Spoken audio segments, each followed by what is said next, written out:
Hey, what's up, guys? This is Marseille, aka the Property Pastor, here with Kingdom Legacy Builders, and I want to talk today about how do you find a property manager for your rooming houses. Now, I want to give a special shout out to Tiffany Agee, who posted this question in the comment section on the previous video, and I want to address that subject because I have gotten that question a few times on some of the videos. So I wanted to do a specific video today to answer that question. If you haven't done so already, make sure you take a few seconds and hit that subscribe button. Make sure you hit that notification bell. It means a ton to me to have people who are subscribing and following what we're doing, to follow the journey of success, of failure, and lessons learned, because I want to help you along your journey. I want to help you to build that generational wealth for your children and your children's children. Now let's go ahead and jump in.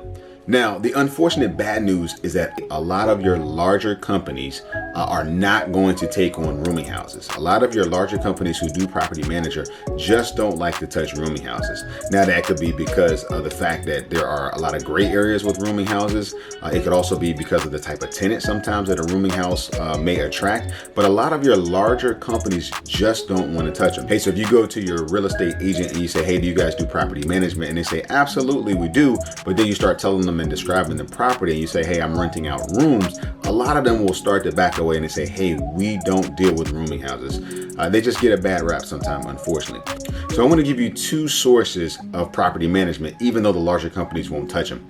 The very first source that you can look for is a smaller local company. So sometimes a company is just starting up, they're looking for clients, and they may be willing to take on a rooming house. They may be willing to handle your day-to-day activities, your day-to-day events, handle evictions, handle showings, handle tenant issues, repairs, all of the things that you want your property manager to do. But sometimes it may require a smaller company. So if you've got a large company, some of the bigger companies in the area that have, real estate, they do sales, and then also they do property management, they may not do it. But you can typically find a smaller company by calling around, by checking around and things of that nature, and they may be a good source. But another source that you can also use is a mom and pop property manager. Now, a mom and pop property manager is not going to have, all of the credentials. They're not going to have, all of these bells and whistles, a website. They're not going to give you an owner statement every month, but they will handle the things that you need to do as a property manager. Now, I personally have a mom and pop property manager for my 4 rooming houses, and they do a fantastic job. We work together to come up with our forms. We work together to write rules for properties, a lot of customization, and I make a lot of decisions in how the rooming house is run. But the mom and pop manager, they do a great job because they form relationships with the tenant, and they're really kind of working primarily for me.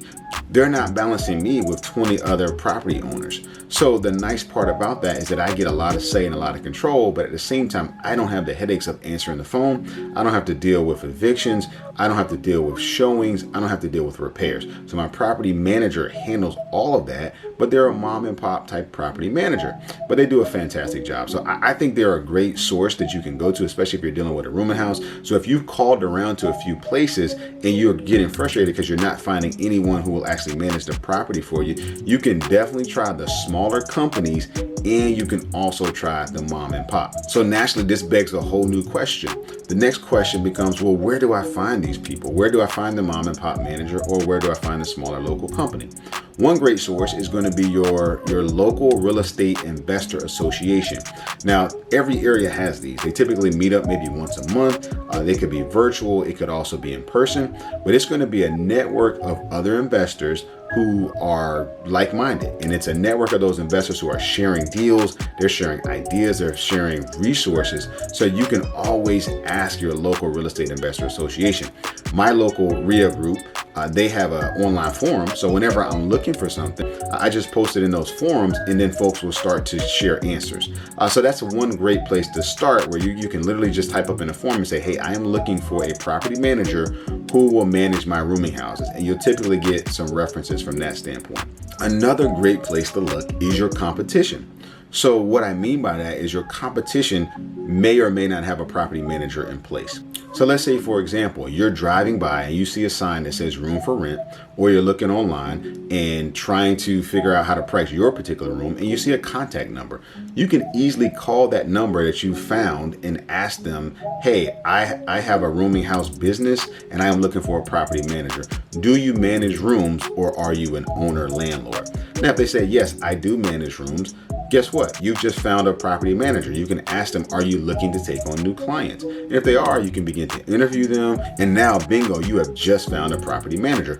So don't get frustrated. You may not find one just by doing a quick Google search, but there are property management companies out there. There are mom and pop managers who will help you to run your business. Now, some folks will ask, well, do I need a property manager at all? It really depends. It depends on your personal preference. It depends on your goals.